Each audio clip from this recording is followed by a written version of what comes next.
नमस्कार मंडळी, स्वागत आहे तुमचं माझं यूट्यूबचं चॅनल #क्रिएशन यामध्ये. चला तर मग आज आपण फ्राईड राईसची रेसिपी बघणार आहोत. तर त्यासाठी सगळ्यात आधी मी तेल घेतलेलं आहे एका कढईमध्ये. त्याच्यामध्ये 1 वाटी तांदूळ टाकलेला आहे आणि त्यानंतर थोडंसं तेल वगैरे टाकलेलं आहे आणि तो चांगला शिजून घ्यायचा 80 ते 90% आणि त्यानंतर त्याला चाळणीमध्ये काढून घ्यायचं. त्याच्यावरती थंड पाणी टाकायचं आणि त्याला चांगलं हलवून घ्यायचं जेणेकरून तो पूर्ण मोकळा होईल. त्यानंतर एका कढईमध्ये तेल घ्यायचं 2 चमचे आणि त्यानंतर 2 चमचे तेल घेतलं की ते तेल चांगलं तापून द्यायचं. चांगलं तेल गरम झालं की आपण त्याच्यामध्ये टाकणार आहोत लसूण, त्यानंतर अद्रक बारीक चिरलेलं, त्यानंतर कांदा टाकलेला आहे उभा कट केलेला 1 मोठा, आणि त्यानंतर टाकणार आहोत आपण शिमला मिरची टाकलेली आहे 1 टाकलेली आहे मी, उभी कट करून घेतलेली आहे ती सुद्धा. त्याला चांगलं मिक्स करून घेऊया. त्यानंतर आपण त्याच्यामध्ये टाकणार आहोत, ते चांगलं पहिलं मिक्स करून घ्यायचं आहे.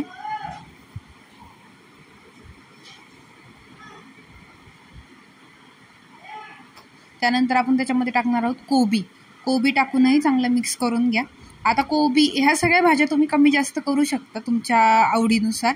जर भाज्या जास्त आवडत असतील तुम्हाला तर तुम्ही जास्त पण टाकू शकता आणि जर आवडत नसेल तर एकदम कमी पण टाकू शकता.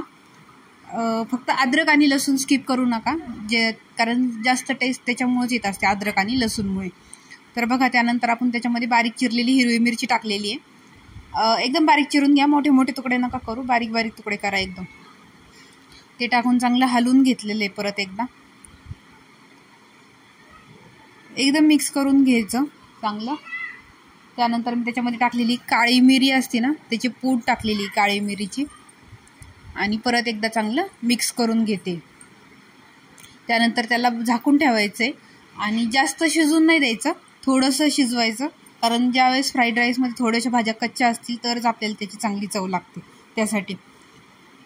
आणि तोपर्यंत तुम्ही जर माझ्या चॅनलवरती नवीन असाल तर माझ्या चॅनलला सबस्क्राईब करा, त्यासोबत बेल आयकॉनही दाबा, जेणेकरून ज्या वेळेस नवीन व्हिडिओ अपलोड होईल त्यावेळेस तुम्हाला त्याची नोटिफिकेशन येईल. आणि ज्यावेळेस तुम्ही व्हिडिओ बघताय त्यावेळेस व्हिडिओला लाईक करा, व्हिडिओला शेअर करा आणि व्हिडिओवरती कमेंटही करा की तुम्हाला माझी रेसिपीज कशा वाटतात ते सांगा कमेंट करून. तर बघा, आता मी पूर्णपणे त्याला झाकून ठेवलेलं आहे.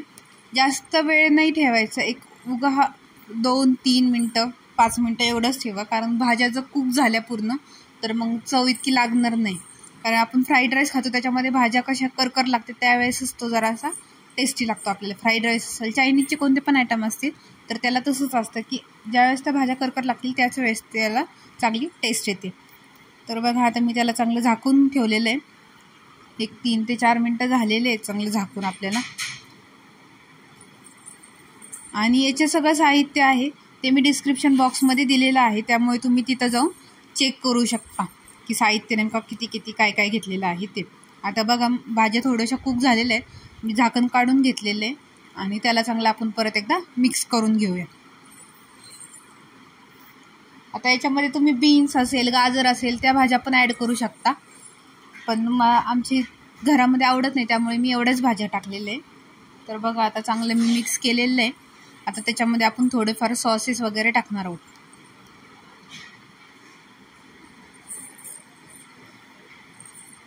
तर परत एकदा मी थोडीशी काळी मिरीची पूड टाकलेली आहे आणि मिक्स केलेलं आहे.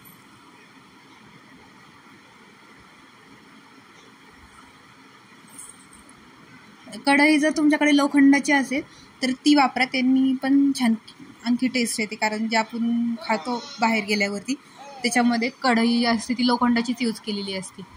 त्यानंतर जो आपण मगाशी शिजवलेला भात होता सगळ्यात आधी, तर तो भात टाकून घेतलेला आहे. जर तुमच्याकडे शिल्लक राहिलेला भात असेल तर त्याचा पण तुम्ही फ्राईड राईस करू शकता, शिजवूनच घ्यावा असं काही नाही. बघा, आता चांगलं मस्तपैकी मी हलवून घेतलेलं आहे, त्याला सगळं एकत्र करून घेतलेलं आहे.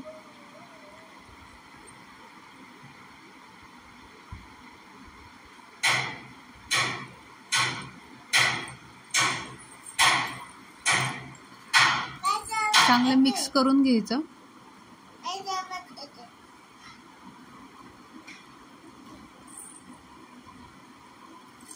आणि त्यानंतर आपण त्याच्यामध्ये जो आपला फ्राईड राईसचा मसाला येतो तो टाकलेला आहे मी 1 चमचा, आणि परत एकदा त्याला चांगलं मिक्स करून घेतलेलं आहे.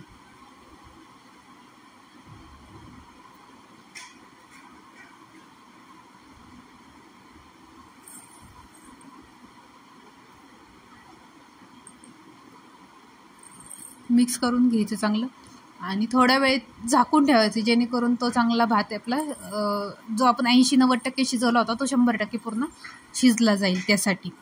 So thanks for watching. Bye bye.